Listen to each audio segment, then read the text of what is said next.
We're on a mission to find farm fresh food right here in Champaign County and share with you ways to prepare it. We'll introduce you to local farmers and food entrepreneurs who love to fix what they grow and share their recipes with us. We're not quite ready for the Food Network yet, but that doesn't keep us from trying.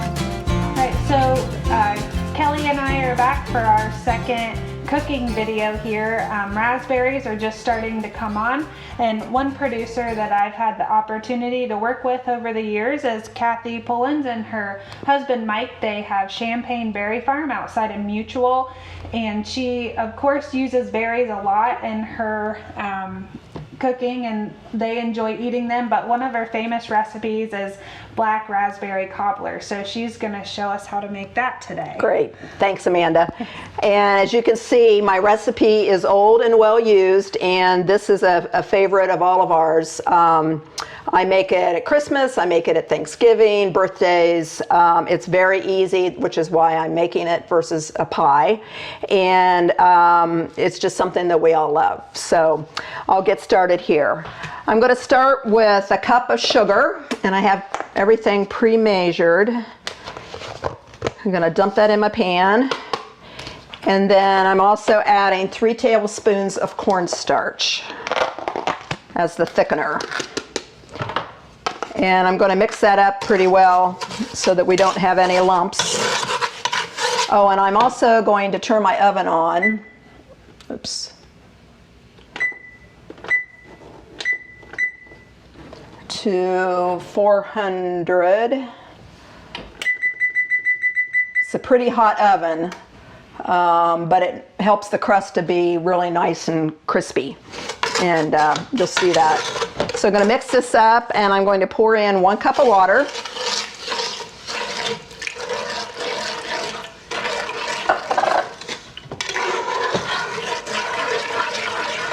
And I'm going to stir this until everything is nicely mixed in. And I'm going to turn on my stove.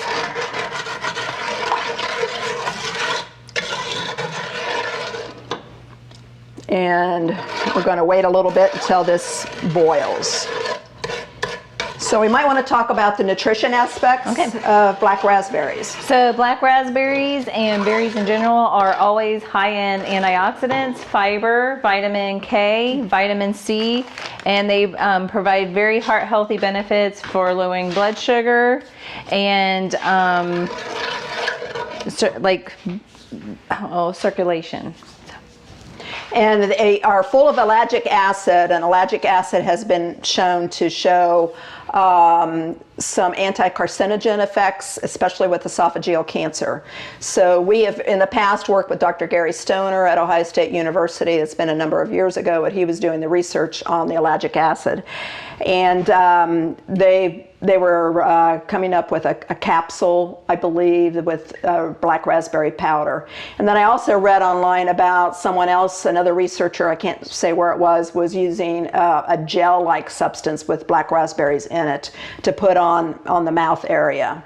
So we have had customers who come and pick black raspberries because they do have esophageal cancer, or they have a history of that in their families. So there are a lot of great benefits to black raspberries.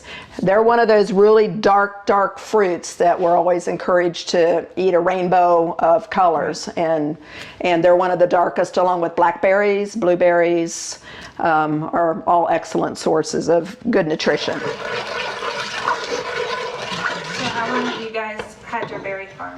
We have been in operation since the early 90s, and it was started with our oldest son Matt's FFA project. And I grew up on a hog farm, and we always thought, well, for FFA we'll do pigs, which we did as well. But at the time, my husband worked for Ohio Farm Bureau Federation, and he was the head person of the Ohio Fruit Growers Society and started a lot of programs with them. And he realized the demand for fresh fruit was becoming strong, and now it's extremely strong. Talked to Matt about putting in raspberries for his FFA project. So we started out with 2.5 acres. The next year we went to 5 acres. And then by the early 2000s, we knew that the demand was just huge and we were landlocked. So we bought the farm in Mutual in the early, I think it was 2000, and then planted the berries. We now have around 20 acres of black raspberries, red raspberries. We also have blackberries, we have gooseberries, and we have currants. And then about 5 years ago, we added a peach grove or peach orchard, but we're still struggling because of the weather to get a peach crop. But that is hopefully going to happen this year. So growing peaches in Ohio is a risky business just because of our winters. The weather. Yeah. Well, and our springs. This yes, year was this the spring. yes. It was really cold in April. So this is starting to boil a little bit. That's what it looks like now, and it should be turning clear soon. I turned the temperature up.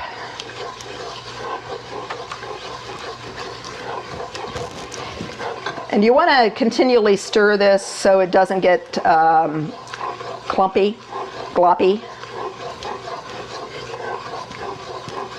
So I'm going to turn this down. So it kind of magically happened. And I'm going to pull that off the heat. Now, one of the really essential ingredients, I think, is vanilla. And I use pure vanilla.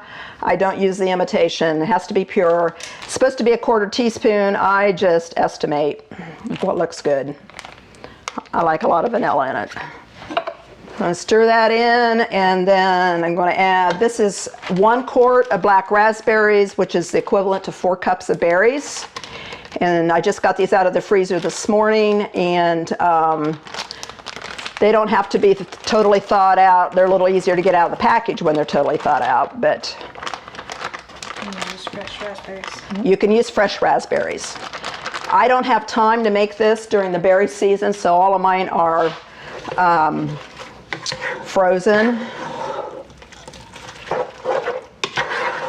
And I'm going to just put it back on the heat just for a little bit. Something else I found out through the years, if you make jam, you do not have to have fresh berries to make jam. For a long time I thought you did, but frozen berries work just as well with that. And again, it comes up into a time factor. I don't have time to make jam during the season, so I put berries in the freezer and then I can make it later. I'm going to spray this a little bit. This isn't essential, but oh, this is a new one. Yes.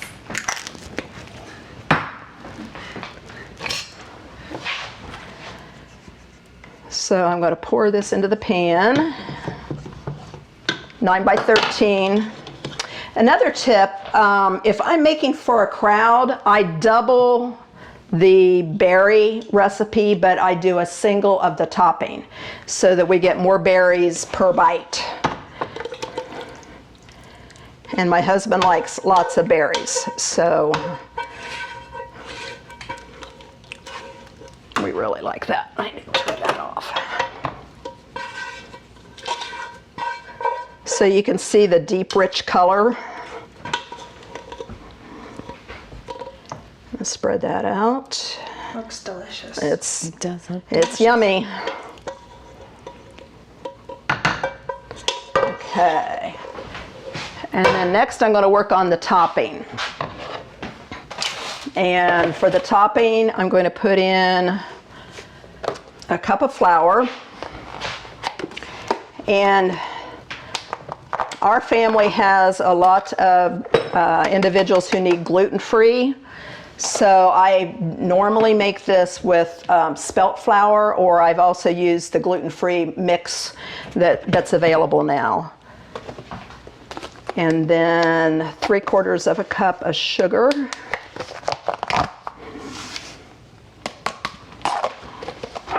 I'm going to mix that up a little bit. And then it takes, I'm getting ahead of myself, a quarter of a cup of butter. I use the real thing. I don't use margarine. Back when our kids were little, I did, just because I guess it was economics, but I use totally pure butter now. So I'm going to mix this up. The pastry blender. And you want the butter semi-soft, and you want to get it in there so it's pretty well mixed. And then the last ingredient will be an egg. And it needs to be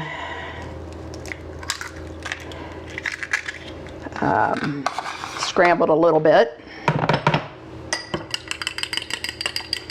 Now the trick on this, whoa, that wasn't supposed to happen. The trick on this is not to mix it too much. You want the ingredients just barely moistened. If you mix it like a pie dough, you're going to have a big blob. So it's okay to have clumps in it. it's okay to have clumps. And then we do this. Try to cover it evenly.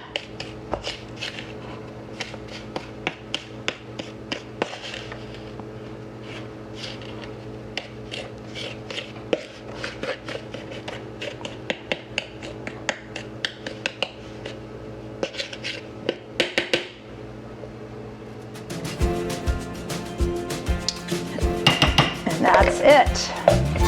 And I'm going to put it in the 400-degree oven for about 45 minutes.